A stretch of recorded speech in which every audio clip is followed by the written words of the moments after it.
vamos falar sobre violência contra a mulher e estamos aqui com Denise Mota Dam, que é secretária municipal de Políticas para Mulheres, e com a Jacira Vieira de Mello, diretora executiva do Instituto Patrícia Galvão, que é uma organização não governamental que atua em projetos de defesa dos direitos das mulheres. Bom, Denise e Jacira, nos últimos dias não se fala em outra coisa a não ser o caso do estupro coletivo no Rio. Isso tem mobilizado toda a sociedade, né, dominado a internet. Vocês acreditam que essa mobilização toda pode significar que a sociedade está menos tolerante em relação à violência contra a mulher? O que dá para tirar dessa movimentação toda? Pode começar com você, Jacira. Vai mudar se a sociedade parar de silenciar diante do estupro, porque a sociedade silencia. Esse é um estupro, sem dúvida, hediondo, inaceitável. Agora acontecem estupros todos os dias e a sociedade parece que não quer ver. Como assim? Ela naturaliza o estupro, mas como assim? Porque quando se pergunta para a mulher aonde ela estava, que roupa ela usava, que horas isso aconteceu, é porque a sociedade ainda vê que a mulher tem que ser a pessoa que impede o estupro. Isto é, porque os homens vão estar sempre sedentos a uma oportunidade, a um momento propício. E a mulher tem que ser a recatada, que não vai estar nesses momentos propícios para evitar o estupro, porque a parte masculina não vai fazê-lo. Esse é o silêncio da sociedade que tem que ser rompido. Tem que se dizer aos garotos, aos homens, a todo tipo de figura masculina, dizendo tudo tem limites. A relação precisa ser de respeito e as mulheres não estão aí à disposição e não podem ser violadas. Quando a gente fala de cultura de estupro, nós estamos falando desse silêncio e dessa naturalização desse ato. Acontece todos os dias nessa cidade de São Paulo. Por exemplo, as mulheres são acossadas no metrô lotado, no ônibus lotado, no trem lotado. E a maioria delas, quando consegue sair, quando chamam um segurança, dizem: ninguém fez nada. As pessoas fingiam que eu não estava sendo apertada, que aquela pessoa não estava literalmente de pau duro se masturbando em mim. É disso que nós estamos falando.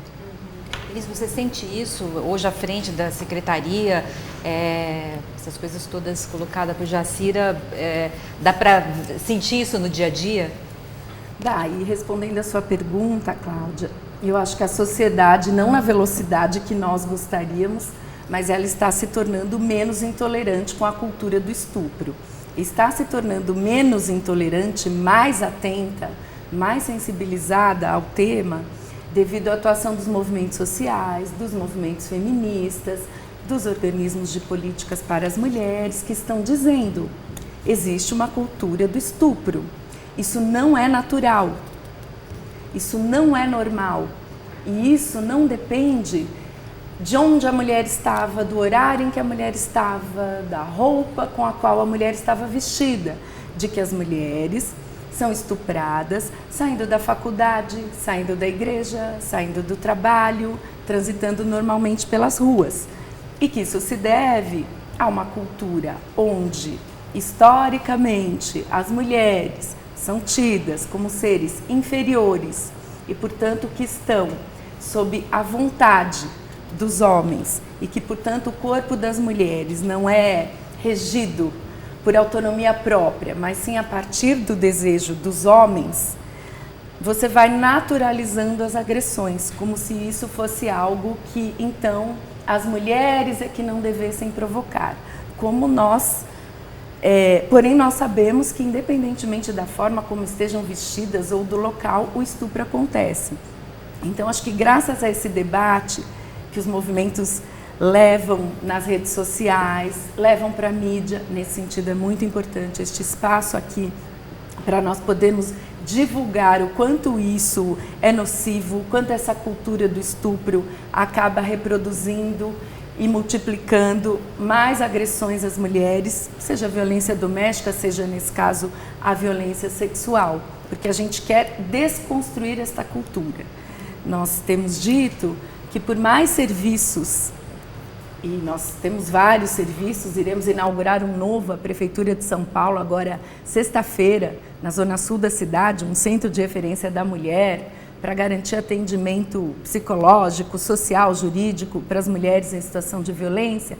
Por mais serviços que nós implantemos de acolhimento, de abrigamento, de atendimento à mulher em situação de violência, e por mais punição que nós podemos exigir dos agressores, e devemos mesmo exigir, se essa cultura machista não mudar-se, essa cultura de que o estupro é natural, acontece em todas as sociedades, veja bem, também a garota estava de tal forma, veja bem, provocou, os estupros vão continuar a acontecer. Não terão serviços públicos que deem conta de forma eficaz se a cultura não mudar.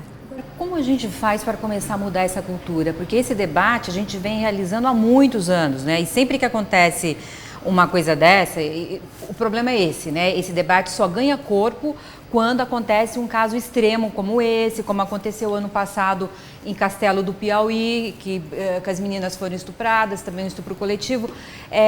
Aí se cria toda essa mobilização e depois cai na normalização, essa sensação de novo, né? Sim.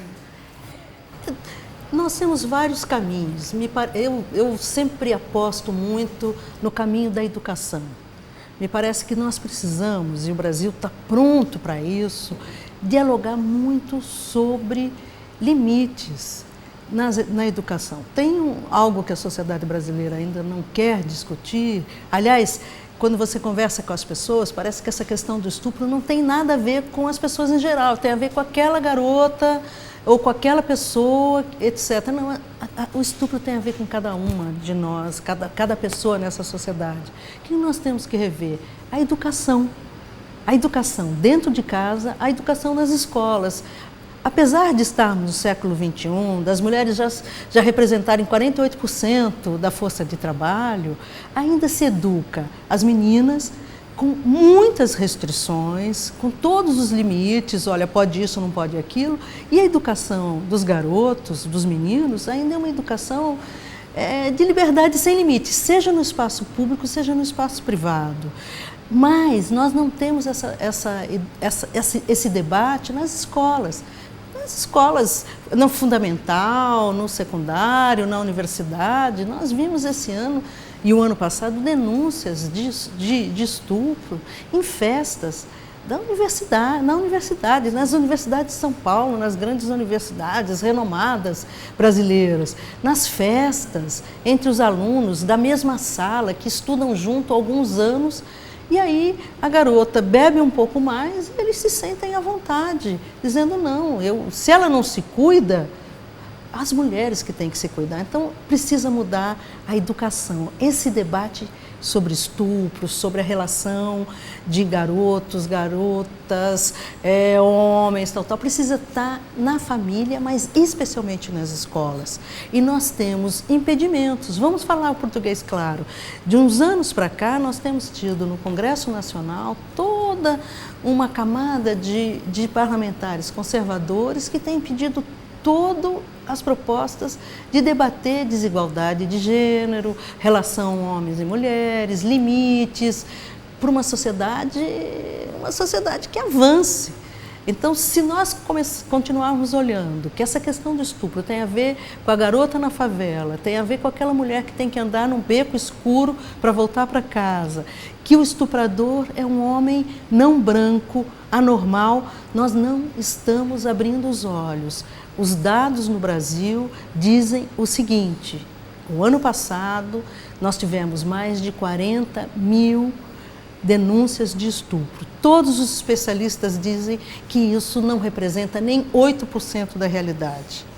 Porque muitas vezes a mulher se sente envergonhada ou ameaçada e não consegue denunciar esses casos? Sem dúvida, o que nós vimos no Rio de Janeiro com aquele delegado é o que acontece, imagine com um caso de exposição pública como essa, o que acontece é comum, as mulheres chegam, quando se enchem de coragem, vão com o pai, com a mãe, com o irmão, numa delegacia, a primeira pergunta é aonde você estava, com quem você estava, que horário, que roupa você usava. Então, essa mentalidade do delegado, da pessoa da segurança pública, é a mentalidade da sociedade. A sociedade não pergunta quem era esse cara, você sabe, onde você estava, era no seu trabalho, etc, etc. Não, as pessoas querem saber o que a mulher fez para não se proteger da liberdade sem limite dos homens que podem desejar e fazer o que bem entendem com uma mulher. Essa é a máxima que a sociedade não quer encarar. Agora, Denise, tem esse diálogo dos gestores públicos com os gestores de segurança, as escolas, os diretores?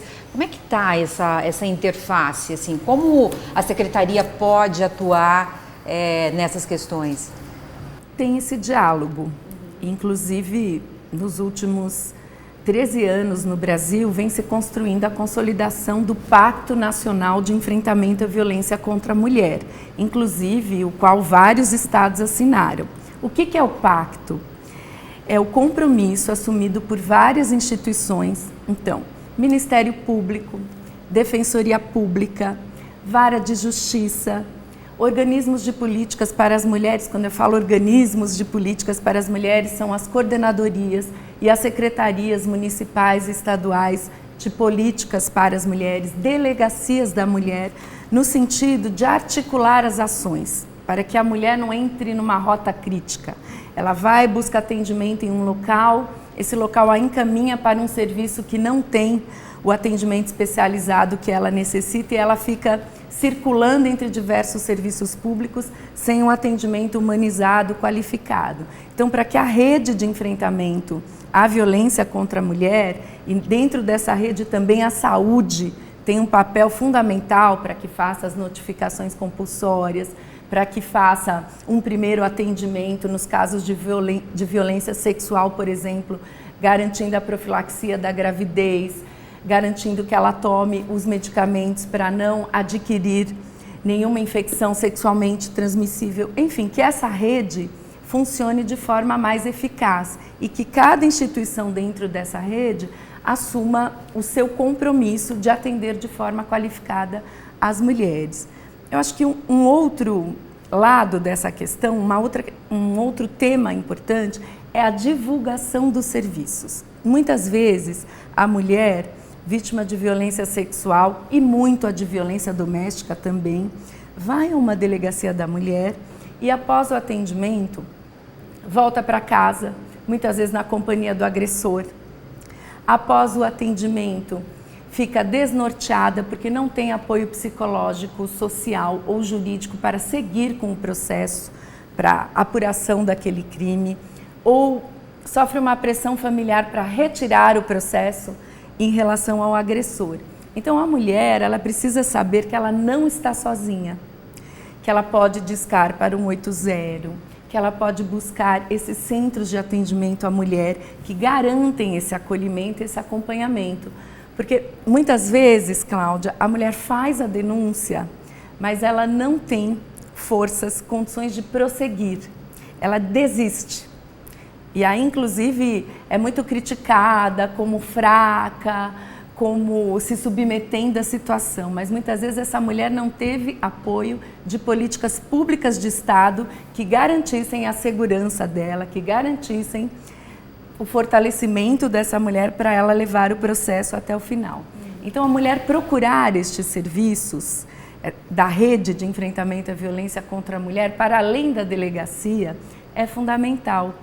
E acho que outra informação importante que a gente gosta de passar e que a gente acha importante divulgar é que não é necessário boletim de ocorrência para uma mulher que sofreu uma violência sexual procurar um hospital público e ser atendida por profissionais especializados em casos de violência sexual. Não é necessário boletim de ocorrência para uma mulher que sofreu violência doméstica procurar um centro de referência da mulher. A gente recomenda que faça, porque isso ajuda a superar as subnotificações e a apurar o crime, certo? E que o agressor seja punido. Porém, isso não é necessário. Muitas vezes a mulher está num processo de dúvida, mas eu vou procurar um serviço, eu seria obrigada a fazer uma denúncia formal? Não. Essa denúncia formal virá a partir do processo de amadurecimento dessa denúncia, de fortalecimento dessa mulher e de apoio, porque às vezes ela é encorajada a fazer a denúncia, mas ela tem que sair de casa e ser imediatamente abrigada num serviço de endereço sigiloso. Então, o que a gente, enquanto gestoras públicas, o que nós, gestoras públicas, colocamos é que ela procure o serviço, que ela diz que no 180, e aí o 180 vai encaminhá-la para o serviço especializado na região mais próxima à residência dela. Então, esse diálogo é muito importante para nós, gestoras, de divulgar os serviços. E a gente atua em duas pontas. Aí eu queria concordar com a Jacira Mello. Esse acolhimento, esse atendimento e a desconstrução desta cultura do estupro. Aí eu quero reforçar essa questão de que a escola, ao lado da família, é um espaço, sim, estratégico de desconstrução dessa cultura machista, de combate às diversas discriminações, a racial, a de orientação sexual, a de gênero. A escola é um espaço importante e, no último período, nós vimos, apesar de muita mobilização, de muita luta e diálogo, cair de vários planos municipais e estaduais de educação o tema igualdade de gênero. Isso porque, Jacira? Essa é uma conspiração, né? Eu acredito, vou dizer honestamente o que eu penso. Eu penso assim que tem uma parcela da sociedade conspirando muito em relação aos avanços. Hoje, se nós olharmos, principalmente a juventude, nós vamos ver que, principalmente as meninas, as garotas, as jovens, elas estão muito querendo que a sociedade mude. Elas estão muito dizendo, eu tenho o direito. Por exemplo, uma jovem recentemente me disse, não é a menina que sofre o estupro que tem que cobrir a cabeça. Quem tem que se esconder é o cara que fez o estupro, que provocou o estupro. Ele que tem que ter vergonha, ele que tem que se esconder, ele que tem que ser penalizado pela sociedade. Então ela olhava, falava, até esse caso recente, ela falou assim, como que aquela menina precisa agora mudar de endereço, se esconder, não, a família também se esconder, como se ela fosse culpada, ainda a sociedade a trata como culpada. Então, nós vemos a juventude que hoje ocupa escolas, que hoje vai para a Avenida Paulista, escreve o meu corpo só mexe em mim, minhas regras, eu que autorizo. Então você vê que tem um caminho da sociedade que vai avançando, que vai colocando limites, que vai dizendo a sociedade tem que mudar. Tem um outro caminho que eu diria que são os parlamentares, que usam uma capa de religiosidade, né? Eles dizem que são dessa ou daquela religião e querem pôr um freio no avanço da sociedade. Qual é o freio? É não permitir o debate. A pior coisa para uma sociedade democrática, para uma sociedade que tem uma perspectiva civilizatória, é não poder debater, por exemplo, nas escolas, a questão de gênero. Gênero o que é? Uma categoria analítica que mostra como nas sociedades ainda há uma desigualdade muito grande do lugar da mulher, seja no espaço privado ou público, em relação ao lugar dos homens. É o que eu disse anteriormente, o lugar da mulher cheio de restrição, o lugar dos homens numa liberdade sem limite, que isso é ruim para a sociedade, é ruim para as relações, é ruim para as relações de homens com mulheres, de mulheres com homens. E então vamos dialogar isso nas escolas, vamos contribuir para que essa moçada, para a juventude, repensar sobre isso, ter uma relação mais igualitária, respeitosa e com limites. Viver em sociedade requer alguns limites, né? Quando a mulher não diz sim, é porque é não. Sim, quero ter uma relação sexual, é sim. Agora, se ela não parece disse... tão claro isso, né? Se ela disse não, e se ela não disser nada, porque ela bebeu um pouco mais, ou porque ela está dormindo, é não, né? É tão simples, isso, o corpo das pessoas é um lugar sagrado, e a violência contra as mulheres é algo devastador. A gente sabe disso.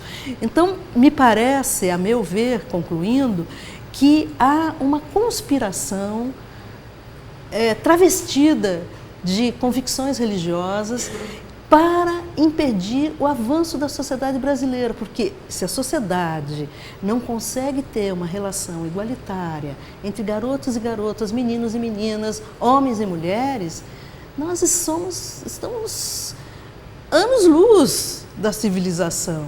E parece Agora, que é isso que vem aí. E o pior é que a gente vê no cenário retrocesso, ou pelo menos ameaças de retrocessos, né, em relação, por exemplo, à necessidade de boletim de ocorrência para atendimento nesses serviços tanto de aborto legal ou de atendimento pós-violência sexual, né? Tem essa movimentação no Congresso. Tem essa movimentação muito forte, vamos dar nome aos bois, o deputado Cunha, com toda uma bancada conservadora. Eu, de verdade, não chamo essa bancada de religiosa. Eu acredito que essas pessoas usam a religião para aparecer, ganhar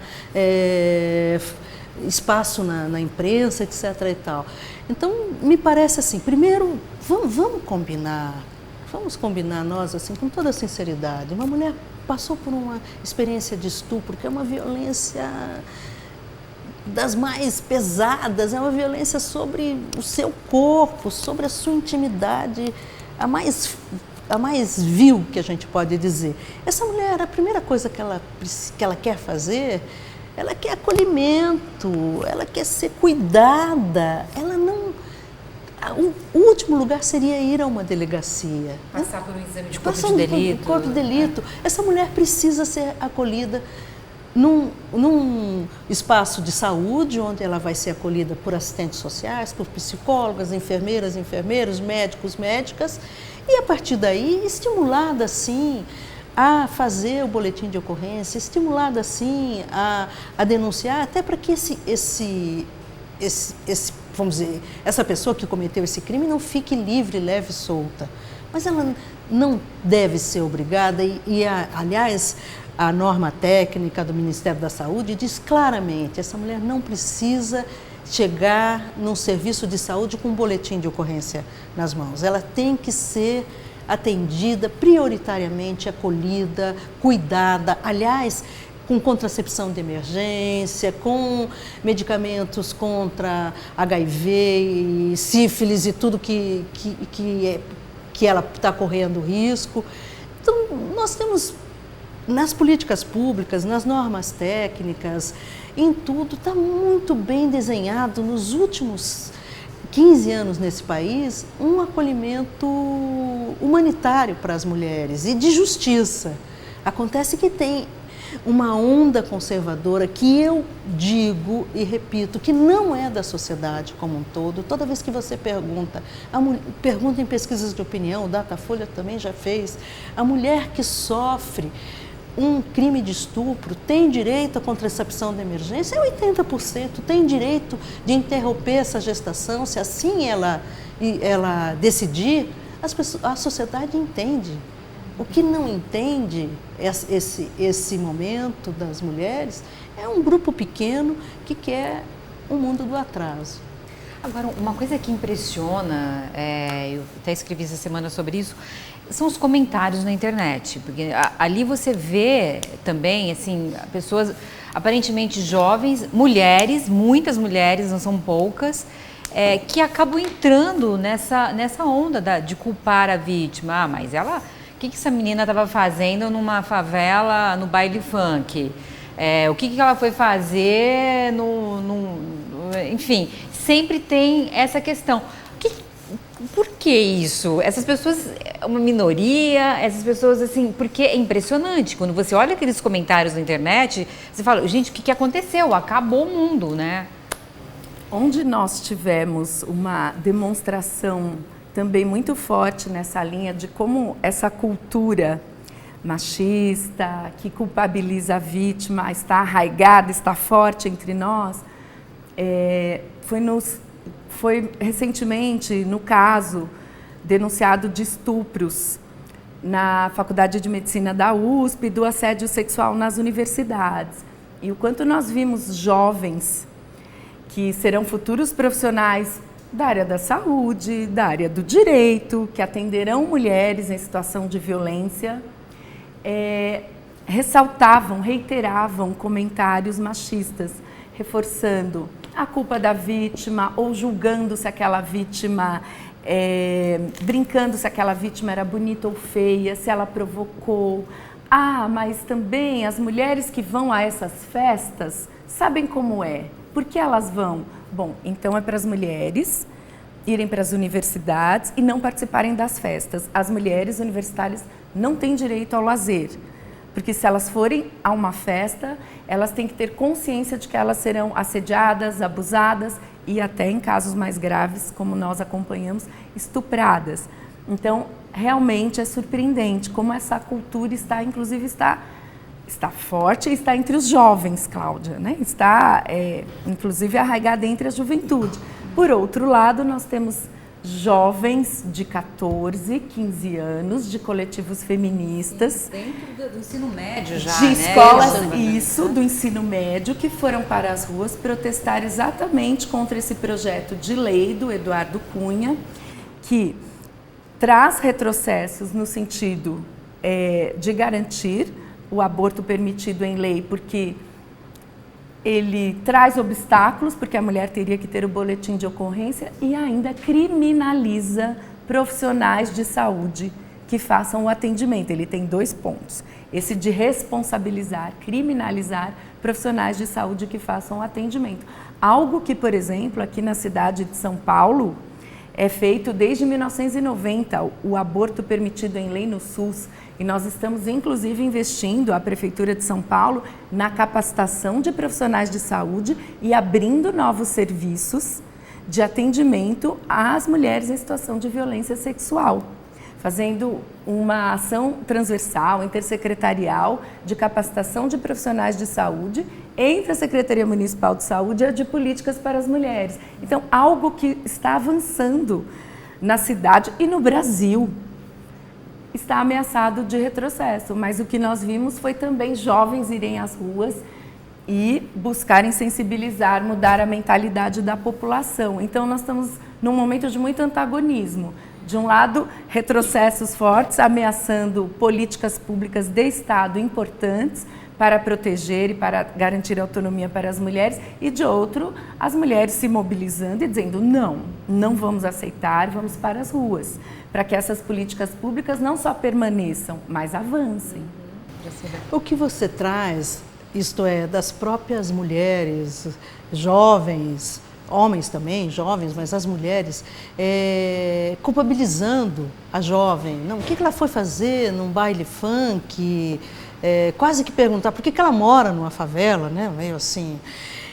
É um paradoxo, porque, por outro lado, a maioria das mulheres brasileiras, e as pesquisas de opinião mostram, elas se sentem vítimas em potencial de um estupro.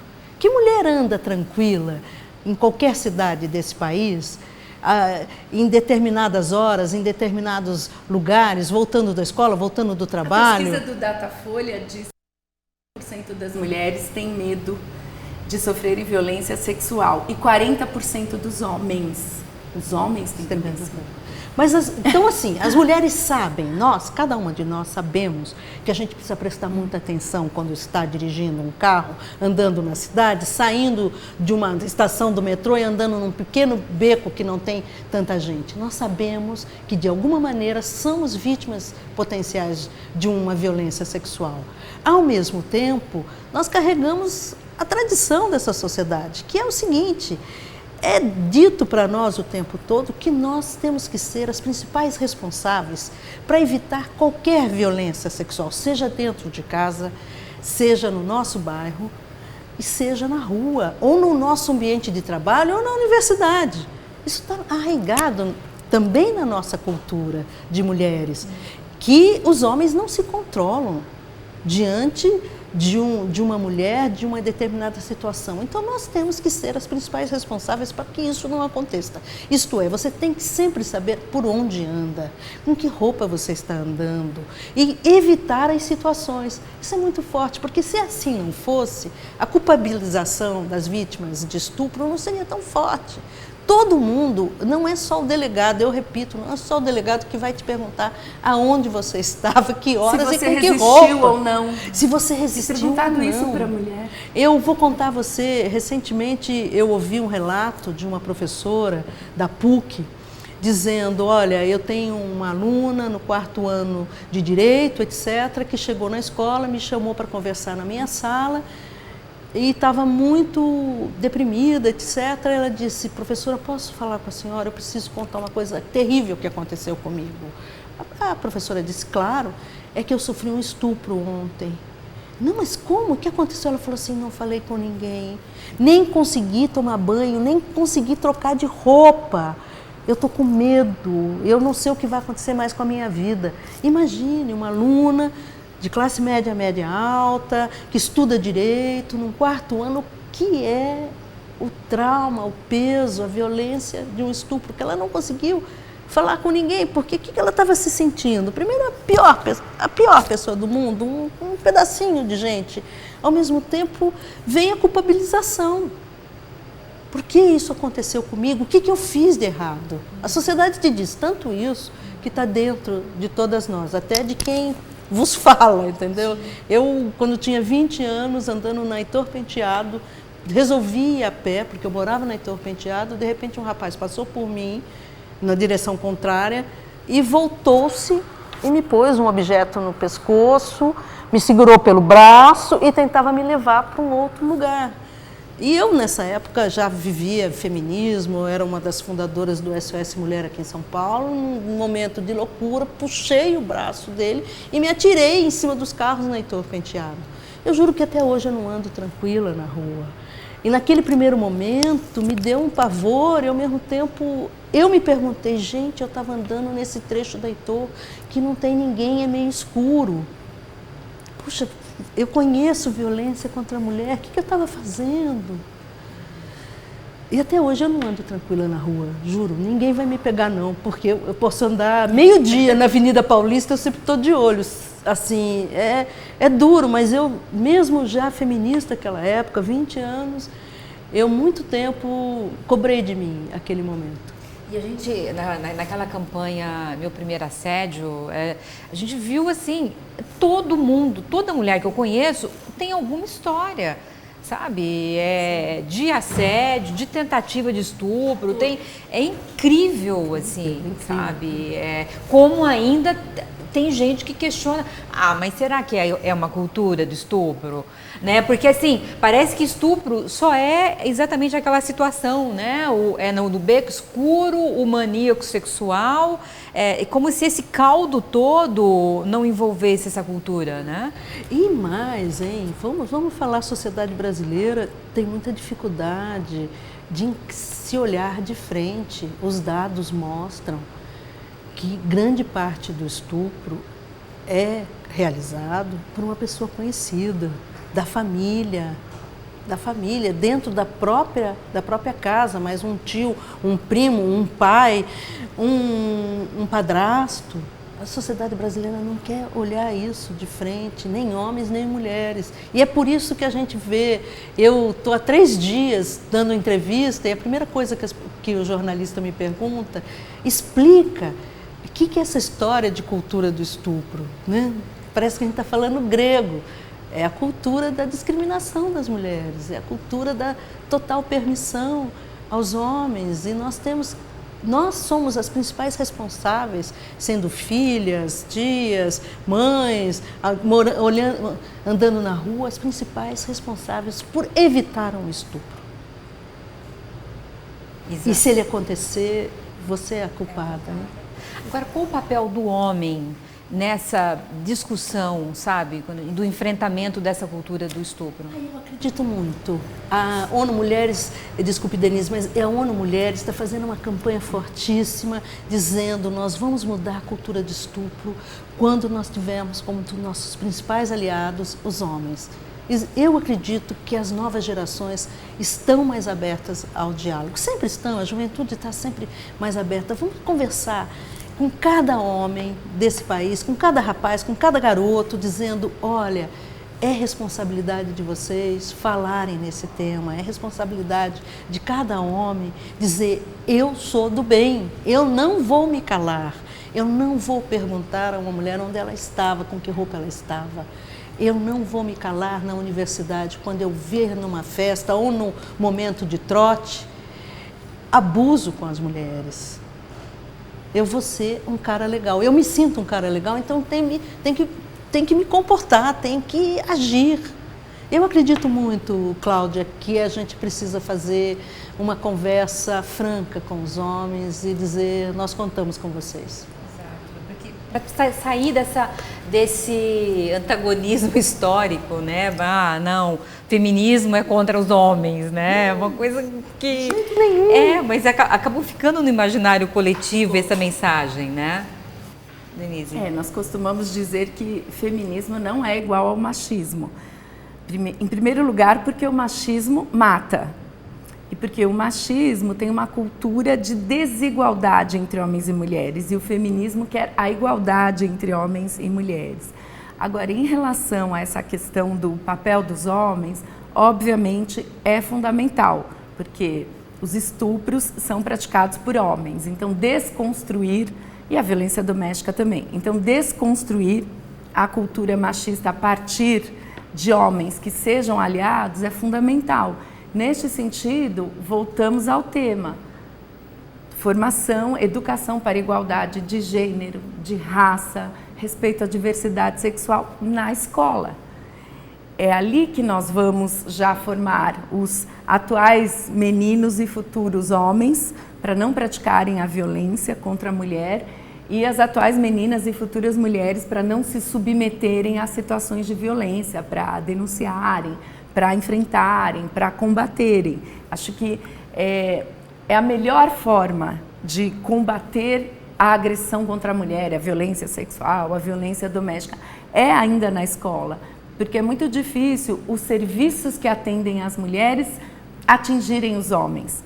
Então isso tem que estar na escola, na universidade, a universidade tem que abordar a igualdade de gênero, sim, nestes espaços em que os jovens estão. Nós temos um projeto na Prefeitura de São Paulo, os Jovens Multiplicadores, em Cidade Tiradentes, onde nós trabalhamos jovens homens e jovens mulheres em relação aos direitos sexuais e reprodutivos, para que eles sejam multiplicadores nas escolas.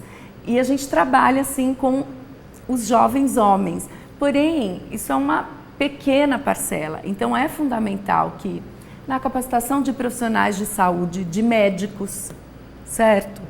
De advogados, que muitas vezes serão futuros juízes que irão decidir nos processos sobre a... Que é uma outra questão que a gente ainda vê, decisões judiciais ainda culpabilizando a vítima. Exatamente, então serão futuros juízes que irão decidir se aquele agressor deve ser indiciado ou não, nos diversos casos que julga, no médico que atende uma mulher que muitas vezes é vítima de violência psicológica, de violência sexual e que acaba sendo medicalizada e não tem oportunidade de expressar o que ela está vivendo. Então, capacitar também os homens, sensibilizar, capacitar, formar para uma cultura de igualdade é importante, sim. Eu considero também importante, porque dessa forma nós podemos transformar a sociedade mais rapidamente, né? Agora, a sua secretaria tem um canal com a Secretaria de Educação para que isso esteja presente, pelo menos na rede municipal? Temos. Nós temos um núcleo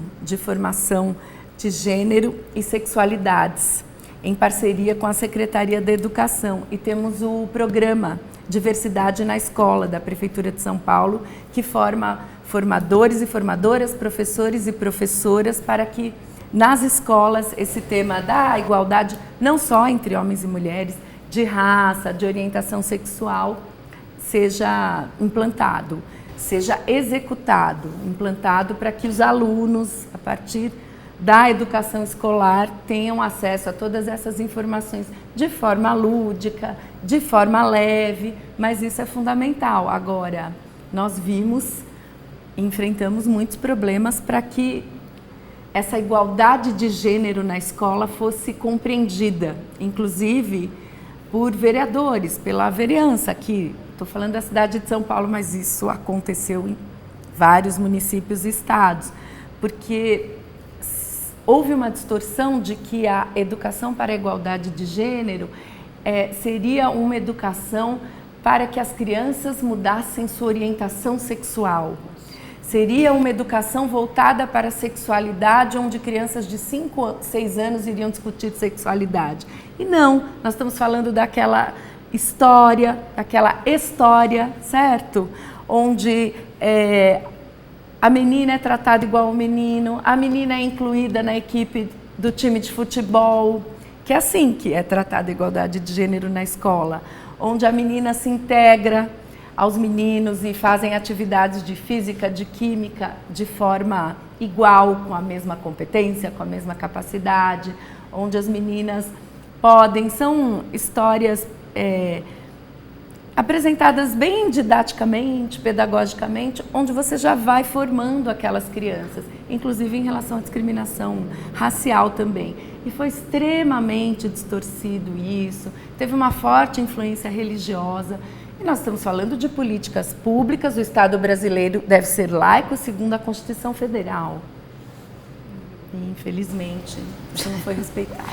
Jacira, agora então, esses coletivos feministas de meninas nas escolas, isso dá um gás para a causa? Como você está avaliando esse momento? Estou avaliando como um momento dos mais importantes no Brasil. Principalmente porque são agrupamentos muito espontâneos, que a gente vê no segundo grau, estamos vendo no ensino fundamental, no segundo grau e até nas universidades. Hoje quanto mais a gente conversa Brasil afora, descobre os coletivos feministas que se formam na escola de Direito, na escola de Medicina, na escola de Economia, na escola, em todo tipo. E é muito forte. A juventude sente a discriminação contra as mulheres de forma muito forte. Eu recentemente estive num evento na PUC aqui de São Paulo, onde várias garotas entraram nesse espaço que estava tendo um evento e repetiram frases que ouviram de professores, frases altamente preconceituosas com elas em vários cursos. E eu fiquei ouvindo e elas não disseram do que se tratava. Ninguém contou que aquelas frases, que aquelas garotas entravam e saíam, aquelas moças entravam e saíam, que frases eram aquelas?